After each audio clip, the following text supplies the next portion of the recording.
बलिया नाम का एक गांव था जहां मत सेठ नाम का एक आदमी रहता था। मत सेठ न तो बहुत समझदार था और न ही कहीं का सेठ। वह एकदम बेवकूफ किस्म का आदमी था और बेरोजगार भी। उसके घर में बस उसकी एक बहन रश्मि थी। दोनों के माता पिता बचपन में ही गुजर गए थे। एक दिन रश्मि ने अपने भाई को अजीब स्थिति में पाया। मत सेठ दरवाजे के बाहर टकटकी लगाए देख रहा है और कभी कभी छत पर जाकर कुछ देखता है। रश्मि आश्चर्य से उसे देखती। भैया, सुबह से देख रही हूं आप दरवाजे के बाहर घूरे जा रहे हो और कभी छत पर जाकर कुछ देखते हो। क्या परेशानी है आपको?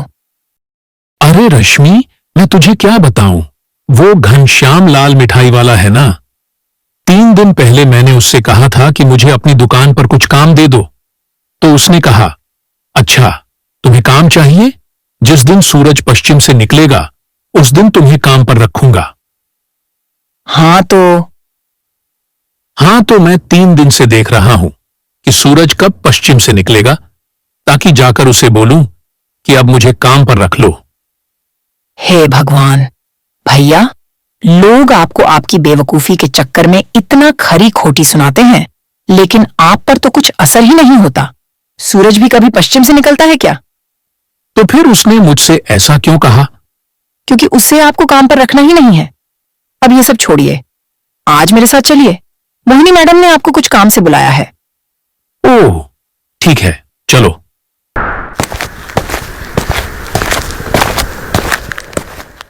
असल में रश्मि एक घर में काम करने जाती थी और उस घर की मालकिन का नाम मोहिनी मैडम था। मोहिनी मैडम गुस्सैल स्वभाव की थीं और सभी लोग उनसे बहुत डरते थे। मत सेठ और रश्मि मोहिनी मैडम के घर पहुंचते हैं। मैडम, मैं अपने भाई को यहाँ ले आई हूँ। आपको इनसे कुछ काम था ना? ओह, हाँ, आओ आओ मत सेठ, बहुत सुना है तुम्हारे बारे में गांव वालों से। क्या सच में गांव वाले मेरे बारे में बातें करते हैं? अब मैं हूं ही इतना सीधा और अच्छा। अरे भैया, ये आप क्या बोल रहे हैं? वैसे मोहिनी मैडम, आपको हमसे क्या काम था? मत सेठ, मैं तुमसे शादी करना चाहती हूँ। क्या आपको मुझसे शादी करनी है? पहली बार किसी लड़की ने मुझसे ऐसा कहा है। हाँ, ये बिल्कुल सच है। मुझे वाकई में तुमसे शादी करनी है। मगर आपको मेरे भैया से शादी क्यों करनी है? इसके पीछे जरूर कुछ कारण होगा। अरे, इसके पीछे तो एक ही कारण हो सकता है रश्मि। जरूर ये मुझे बहुत पसंद करती होगी और मुझे छुप छुप कर देखती होगी। नहीं, ऐसा कुछ भी नहीं है। असल में मुझे अपने भाइयों से प्रॉपर्टी छीननी है। क्या प्रॉपर्टी? हाँ, मेरे 3 भाई हैं, मगर वे सौतेले हैं और मुझसे छोटे भी। मेरे पिता ने वसीयत में लिखा है कि मुझे प्रॉपर्टी तभी मिलेगी जब मेरी शादी होगी। इसलिए मैं तुमसे शादी करूंगी और जैसे ही प्रॉपर्टी मिल जाएगी मैं तुम्हें तलाक दे दूंगी। तो आप मेरे भैया को सिर्फ इस्तेमाल करना चाहती हैं? मुझे इससे कोई फर्क नहीं पड़ता और चिंता मत करो, मैं तुम्हें इसके लिए 10,000 रुपये भी दूंगी। क्या 10,000 रुपये सिर्फ शादी का नाटक करने के लिए? मुझे मंजूर है। पर भैया। अरे, यह कितना अच्छा मौका है। मुझे मंजूर है मोहिनी जी। मत सेठ मोहिनी मैडम की बात मान जाता है और शादी करने के लिए तैयार हो जाता है। इसके बाद वह और रश्मि वहां से चुपचाप चले जाते हैं, लेकिन उनके जाते ही मोहिनी जोर जोर से हंसने लगती है। यह बेवकूफ मत सेठ, इसे तो भनक भी नहीं है कि शादी का नाटक करने के बाद इसे 10,000 रुपये नहीं मिलेंगे, बल्कि यह सीधा जेल के अंदर जाएगा। मत सेठ अपनी बेवकूफी और लालच में मोहिनी मैडम की चाल को समझ नहीं पाया और शादी के लिए तैयार हो गया। शादी की तैयारियां जोर शोर से होने लगीं। गांव के लोग हैरान थे कि कैसे मत सेठ की शादी इतनी अमीर औरत से हो रही है, लेकिन मत सेठ को इससे कोई फर्क नहीं पड़ा। वह तो बस 10,000 रुपए के सपने देख रहा था। हे भगवान, भैया को कैसे समझाऊं कि यह शादी असली है और मोहिनी मैडम का इरादा कुछ ठीक नहीं लग रहा। शादी संपन्न हुई, अब से आप पति पत्नी हैं। मत सेठ कमरे में है और बड़ी उत्सुकता से मोहिनी मैडम का इंतजार कर रहा है। आओ आओ मोहिनी जी, अब तो हम पति पत्नी बन गए हैं। तो मेरे 10,000 रुपये कब मिलेंगे? बहुत जल्द, लेकिन पहले मुझे तुम्हारे दस्तखत चाहिए। दस्तखत? किस बात के? अरे, मेरे भाइयों से प्रॉपर्टी लेने के लिए। तुम तो जानते हो ना कि तुम अब मेरे पति हो, तो तुमसे दस्तखत करवाना जरूरी है? ओह हाँ हाँ, इसमें क्या दिक्कत है? लाओ कागज दो। इसके साइन से मैं इसकी सारी संपत्ति हड़प लूंगी। तो अब मेरे 10,000 रुपए? कल मिल जाएंगे, अभी सो जाओ। मोहिनी अपने 3 भाइयों के सामने है। मत सेठ को भी वहां बुलाया गया है।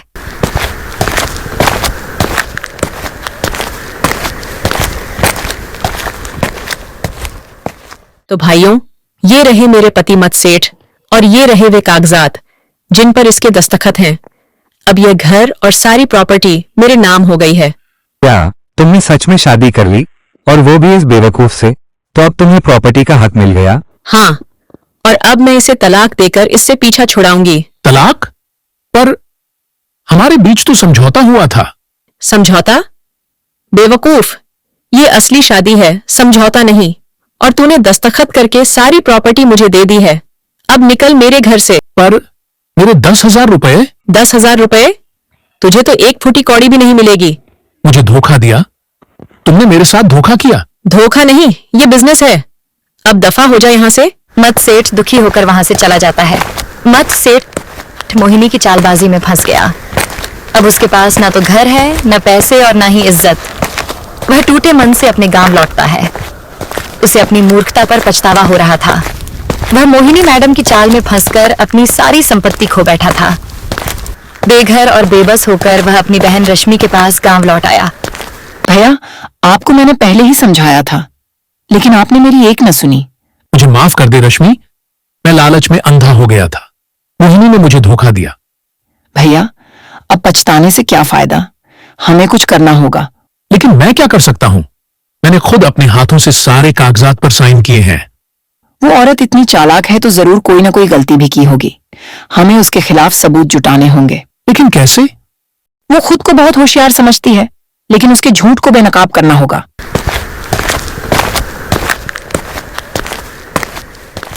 रश्मि और मत सेठ खिड़की के पास छिपकर उनकी बातें सुनते हैं। रश्मि के हाथ में रिकॉर्डिंग डिवाइस है।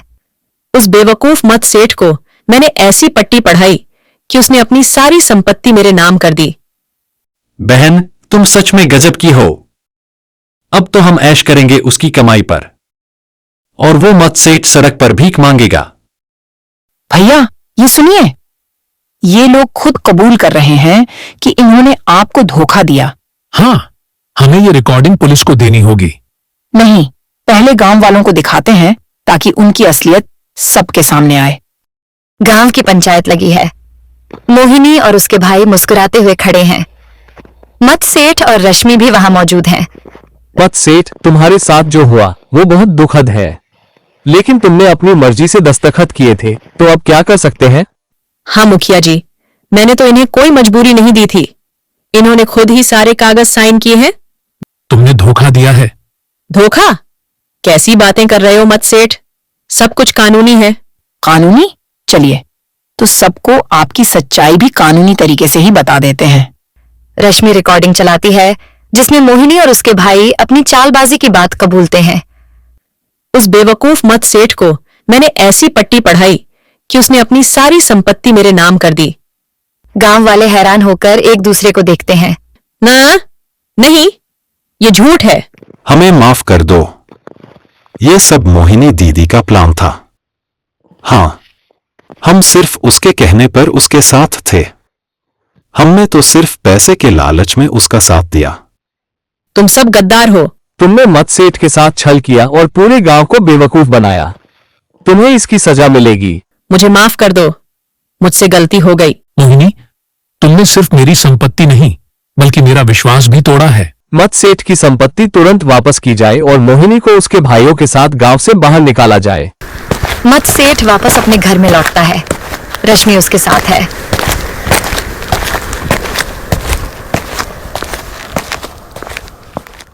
रश्मि, अगर तू ना होती तो मैं हमेशा के लिए बर्बाद हो जाता। भैया, आप तो कहते थे कि लड़कियां कुछ नहीं कर सकती, अब देख लिया। हाँ, अब समझ में आया कि लड़कियां सिर्फ घर की इज्जत ही नहीं बल्कि घर की रक्षा भी कर सकती हैं। तो अब तो आप किसी के झांसे में नहीं आएंगे, है ना? बिल्कुल नहीं। अब मुझे अच्छे बुरे की पहचान हो गई है।